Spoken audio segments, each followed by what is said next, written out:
Even if you are already familiar with Microsoft Word, you may learn some new tips and tricks today for making planner stickers that may surprise you. Today's video was a request by Kim Holt, who said, I'd be really interested in learning how to make a list with checkboxes using Word. So in part one of this series, I'm going to show you 2 types of checklists that you can make. I'm giving away 7 free graphics for you to practice with. And then in part 2 of this series, I'll share one more type of checklist that you can make. Plus, I'll be giving away an editable free printable, as well as the links to many free graphics and fonts that you can use to create your own planner stickers. The link to today's free graphics is in the description down below. Before we get started, I'm going to download the files from Dropbox and save them in a folder on my computer for easy access. To prepare the workspace in Microsoft Word, I'm inserting a 4-column table. I can change the preferred width of the columns to 1.75 inches by selecting the table, right-clicking, and then selecting Table Properties. This step is not required, but it's gonna help us to keep the stickers in place within the Word document as we create them. So I like to start with a table. The first type of checklist that we are making is a checklist without a background. You want to take the measurements of the area in your planner that you want your sticker to go into. In my case, it's gonna be a full box in the vertical Happy Planner, which is 2.5 inches by 1.5 inches. So I'm gonna insert a rectangle that is 2.5 inches by 1.5 inches. This is going to be my guide that I'm going to work inside of, so I don't make anything too large, so it will fit into the space in the Happy Planner. And then we can delete this box later on. So I'm going to create check boxes by going to Insert Shapes and selecting the shape I want for my checkbox. You can choose a square, a circle, a heart, or whatever shape you like.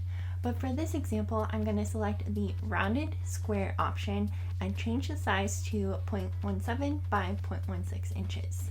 You also have the option of making this bigger by going to Shape Format, Size, and then check the box for Lock Aspect Ratio and click on OK. And this is going to allow you to scale up your shape without changing how the shape looks. I'm clicking on Shape Format, Shape Fill, White, and then I'm going to change the weight of the outline to 1/2 point and the color of the outline by going to More Outline Colors. You can also copy and paste an RGB color code if you know what the code is of the color that you want. And I'm setting it to square by right-clicking, going to Text Wrap, and then clicking on Square. I'm going to copy using the shortcut on the keyboard Control-C. Then you want to click away from the item onto another part of the page. Then use the shortcut Control-V. Then to line up the checkboxes, click on each checkbox. Then go up to Shape Format, Align, and in this menu, I can align to the left, and I can also evenly space out the checkboxes by clicking on Distribute Vertically. If you want to use the same spacing that I'm showing here, you can insert a square in between your checkboxes and then view the height of that square. My checkboxes are 0.08 inches apart, so you can just use that square as a guide for how far apart to place the checkboxes and just adjust accordingly. Now I'm going to insert a text box, so go to Insert Text Box, Simple Text Box, and change the text wrap to in front of text. Change the fill to no fill and the outline to no outline. The font that I'm going to use is called Modern Love, and I'm using size 8. So at this point you want to start typing out your list, and then with your text selected you can go to Paragraph by right clicking. You want to change after to 0 points and the line spacing to single. I like to adjust spacing this way because I think it's a quick and easy way to do this. So I just adjust the font size in between each line, and then I play with the spacing until it lines up with the checkboxes. Then to add a title, the first way you could do this is by adding another text box, and you can just use the same settings that we used before and type in the title.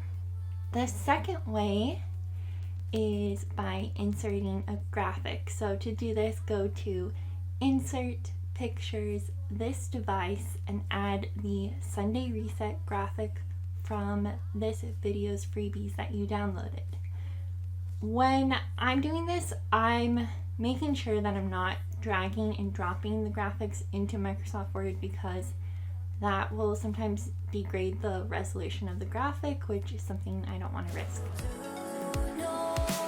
If you want to change the color of a graphic, select the graphic and go to Picture Format, Color, Set Transparent Color, and click on the white background of the graphic, and that will make it transparent.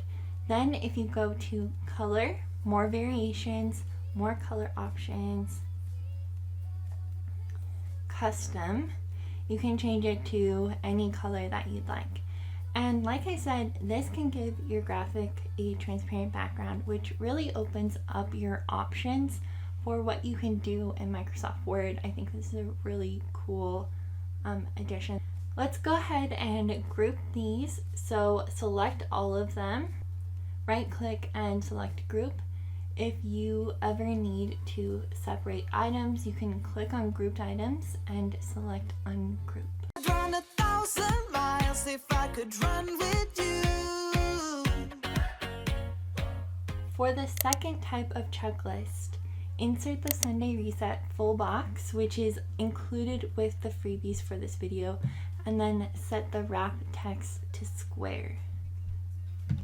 And then copy and paste the checkboxes that you already made. Then you can insert a line that has a weight of 1/2 point and change the width to 0.8 inches and the color to whatever color you would like. Then you can copy and paste your lines. For this next step, to make it easier, I'm just going to move the text over to this other column and select each of the lines. Then go up to Shape Format, Align, and in this menu I can align to the left and also distribute vertically, just like what we did with the checkboxes. And then you would want to group the lines so you can move them over to the right all at the same time.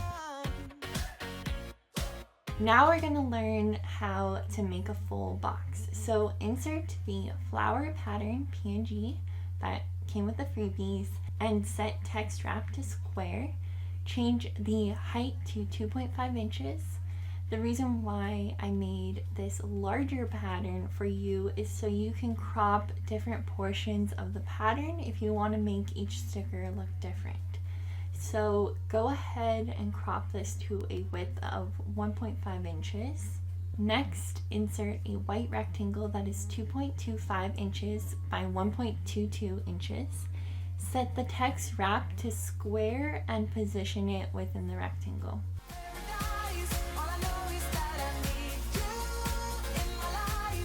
And to center the white rectangle, you can select both graphics, go to Align, and then click on Align Middle, and then Align Center to center the rectangle both vertically and horizontally within the graphic.